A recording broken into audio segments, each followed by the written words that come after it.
அப்ப ராசி அதிபதி 11க்கு வரும்போது லாபத்தை கொடுத்தே தீரணும் அப்படிங்கிறது விதி. அதனால கொஞ்சம் தொழில் ரீதியாக கொஞ்சம் பொறுமையா யோசிச்சு பண்ணினீங்கன்னா பெரிய லாஸோ பெரிய அளவுக்கு பிரச்சனைகளோ வர்றதுக்கு வாய்ப்புகள் இல்லை இந்த மாதம்.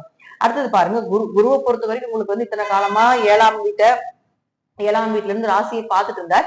இப்ப அடுத்தது 8க்கு போய் மறைகிறார். பொதுவா 8ல் குரு மறைந்தால் கொஞ்சம் கவனமா இருந்துக்கோங்க. பண ரீதியாக, நகை ரீதியாக, உங்களுடைய பேச்சு ரீதியாக, அதே போல கொஞ்சம் சின்ன சின்ன அவமானங்கள் இதெல்லாமே வர்றதுக்கு உண்டான வாய்ப்புகள் உண்டு. அதுல எல்லாமே கொஞ்சம் கவனமா இருந்துக்கோங்க.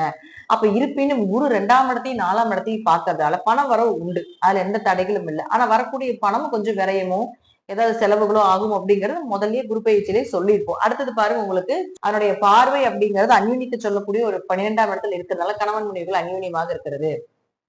ஒரு நிம்மதியான தூக்கம், அதிக பயணங்கள், வெளிநாடு வெளியூர் பயணங்கள், அதே போல உங்களுக்கு தீர்த்த யாத்திரை போறது, இது எல்லாமே இந்த மாதம் நடக்கும்.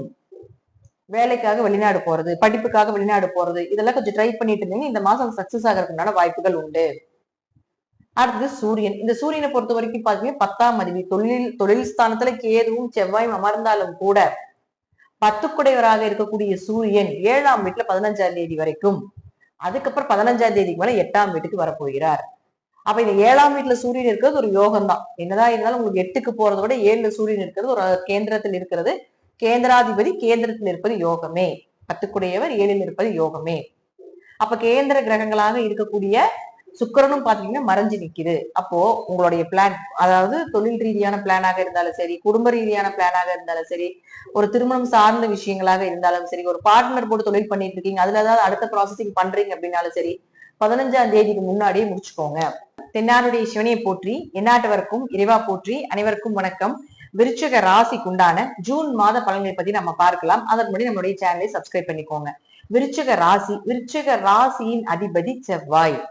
இந்த மாதம் உங்களுக்கு எப்படி இருக்கும் அப்படிங்கிறத நம்ம முழுமையே எடுக்கலாம். ஏன்னா உங்களுக்கு செவ்வாய் தான் பாத்துட்டீங்கன்னா உங்களுக்கு நல்லா இருக்கணும். ஜாதகத்துல ஒரு லக்னாதிபதியோ ஒரு ராசி அதிபதியோ ஜாதகத்துல வலுப்பெற்றால் எப்பேற்பட்ட தோஷங்களாக இருந்தாலும் அது ஜெயித்து வந்து வாழக்கூடிய அமைப்பை ஏற்படுத்தி கொடுத்துரும். இப்ப உங்களுக்கு செவ்வாயை பொறுத்த வரைக்கும் பாத்துட்டீங்கன்னா 1 மற்றும் 6ஆம் அதிபதி அவர் எங்க இருக்கார் அப்படின்னு பாத்துட்டீங்கன்னா 10ஆம் வீட்டுல கேதுவோட சேர்கிறார் 6ஆம் தேதிக்கு மேல. இத்தனை காலகட்டங்கள நீசத்துல இருந்து எதை தொட்டாலும் ஃபெயிலியர், நிம்மதி இல்ல, மதிப்பில்ல, குடும்பமாக இருந்தாலும் சரி, வெளி உறவுகளாக இருந்தாலும் சரி, ஒன்றும் பெரிய மதிப்பு எல்லாம் இல்ல. இந்த கடந்த மாதங்கள் அது நடந்திருக்கும். அப்ப நோய் தாக்கம், கடன் சார்ந்த பிரச்சனைகள் இதெல்லாம் கொஞ்சம் போயிட்டு இருக்கும். உடம்பு சரியில்லை, இதெல்லாமே நடந்துட்டு இருக்கும். கொஞ்சம் மருத்துவ செலவுகளும் ஆகிருக்கும்.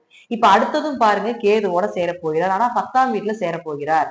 அப்போ வீட்டுக்கு ஒவ்வொரு வீட்டுக்கும் ஒவ்வொரு ஸ்தானங்கள் இருக்கு. அப்ப 10ஆம் வீட்டுல கேது வந்து இருக்கக்கூடிய காலகட்டங்கள்ல செவ்வாய் சேரப்போகிறார். அப்ப என்ன ஆகும், உங்களுக்கு லக்னாதிபதியை செவ்வாயோட கேது சேரும்போது அவருடைய செயல்ல கேது வெளிப்படுத்தும். அப்ப அது என்ன ஆகுது, இன்னும் ஃபோர்ஸ் ஆகும், இன்னும் பிடிவாத குணம் அதிகமாகும், இன்னும் வந்து உங்களுக்கு புரியாம பண்றது, யார் சொல் பேச்சு கேட்காம பண்றது, யோசிக்க வைக்காம பண்றது, இதெல்லாமே இந்த மாசம் நடக்கும். அப்ப இதை நான் முன்னாடி உங்களுக்கு சொல்றேன்னா இது ஒரு முன்னெச்சரிக்கை பதிவு எடுத்துட்டு இந்த மாதம் இந்த மாதிரி ஒரு புதுசா ஏதாவது வருது, கோவப்பட வேண்டிய சூழ்நிலைகள் வருது, தொழில் ஏதாவது பிரச்சனைகள் வருதுன்னா இந்த மாசம் நமக்கு கொஞ்சம் அப்படிதான் இருக்கும். நம்ம அதை வந்து கொஞ்சம் தவிர்த்துட்டு அடுத்த மாதங்கள் நமக்கு நல்லது பண்ணலாம். ஏன்னா உங்களுக்கு அடுத்த மாசம் பாத்தீங்கன்னா செவ்வாய் வந்து கீழே வந்துருவார். அப்ப ராசி அதிபதி 11க்கு வரும்போது லாபத்தை கொடுத்தே தீரணும் அப்படிங்கிறது விதி. அதனால கொஞ்சம் தொழில் ரீதியாக கொஞ்சம் பொறுமையா யோசிச்சு பண்ணினீங்கன்னா பெரிய லாஸோ பெரிய அளவுக்கு பிரச்சனைகளோ வர்றதுக்கு வாய்ப்புகள் இல்லை இந்த மாதம்.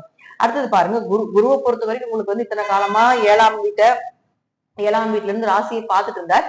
இப்ப அடுத்தது 8க்கு போய் மறைகிறார். பொதுவா 8ல் குரு மறைந்தால் கொஞ்சம் கவனமா இருந்துக்கோங்க. பண ரீதியாக, நகை ரீதியாக, உங்களுடைய பேச்சு ரீதியாக, அதே போல கொஞ்சம் சின்ன சின்ன அவமானங்கள் இதெல்லாமே வர்றதுக்கு உண்டான வாய்ப்புகள் உண்டு. அதுல எல்லாமே கொஞ்சம் கவனமா இருந்துக்கோங்க. அப்ப இருப்பினும் குரு 2ஆம் இடத்தையும் 4ஆம் இடத்தையும் பார்க்கறதால பண வரவு உண்டு. அதுல எந்த தடைகளும் இல்லை. ஆனா வரக்கூடிய பணமும் கொஞ்சம் விரயமோ ஏதாவது செலவுகளோ ஆகும் அப்படிங்கிறது முதல்லயே குரு பயிற்சியிலே சொல்லியிருப்போம். அடுத்தது பாருங்க, உங்களுக்கு சுக்கிரனை பொறுத்த வரைக்கும் 7 மற்றும் 12ஆம் அதிபதியாகி 6ஆம் வீட்டுல நிற்கிறார். 6ல் சுக்கிரன் இருந்தால் கண்டிப்பாக ஏதாவது ஒரு சுப செலவுகள் வரும்.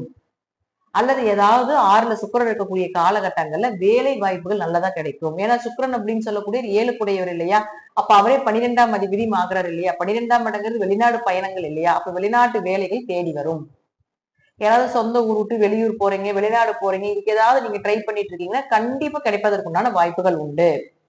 ஏன்னா உங்களுக்கு குருவும் இதே இடத்த 12ஆம் இடத்தை பாக்குது, சுக்கிரனும் 12ஆம் இடம் தன்னுடைய சொந்த வீட்டை சுக்கிரனும் பாக்குது. அப்ப 2 சுப கிரகங்கள் 12ஆம் இடத்தை பார்க்கும்போது அந்த 12ஆம் இடம் இயங்க ஆரம்பிக்கும். கணவன் மனைவிக்குள்ள என்னதான் வந்து உங்களுக்கு 7ஆம் அதிபதி 6ல போய் மறைஞ்சாலும் அதனுடைய பார்வை அப்படிங்கிறது அந்யூனிக்கு சொல்லக்கூடிய ஒரு 12ஆம் இடத்துல இருக்கிறதுனால கணவன் மனைவிகள் அந்யூன்யமாக இருக்கிறது.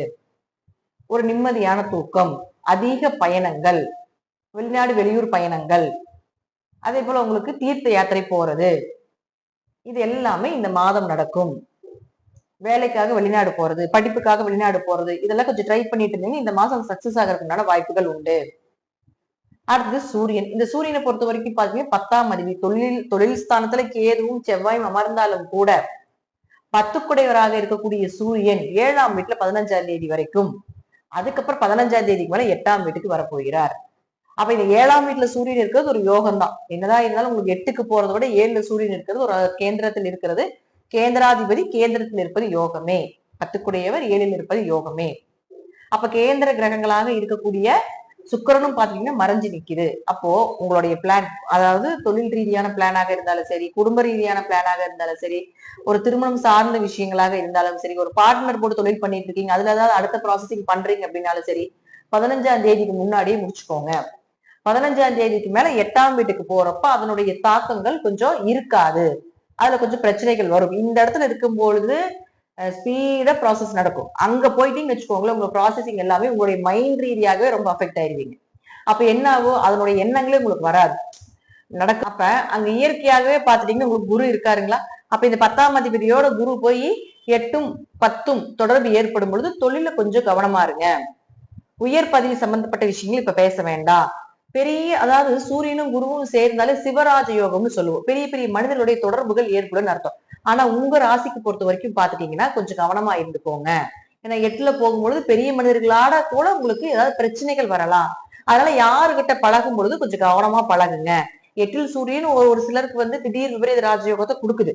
ஆனா இருந்தாலும் கொஞ்சம் குருவோட சேர்ந்து மறைஞ்சு நிற்கும் பொழுது மற்றவர்களுடைய தொடர்புகளை வைத்துக் கொள்ளும் பொழுது கொஞ்சம் 15ஆம் தேதிக்கு மேல கொஞ்சம் கவனமா இருந்து வச்சுக்கோங்க அப்படிங்கிறது அமைப்பு உண்டு. அடுத்தது பாருங்க புதன்.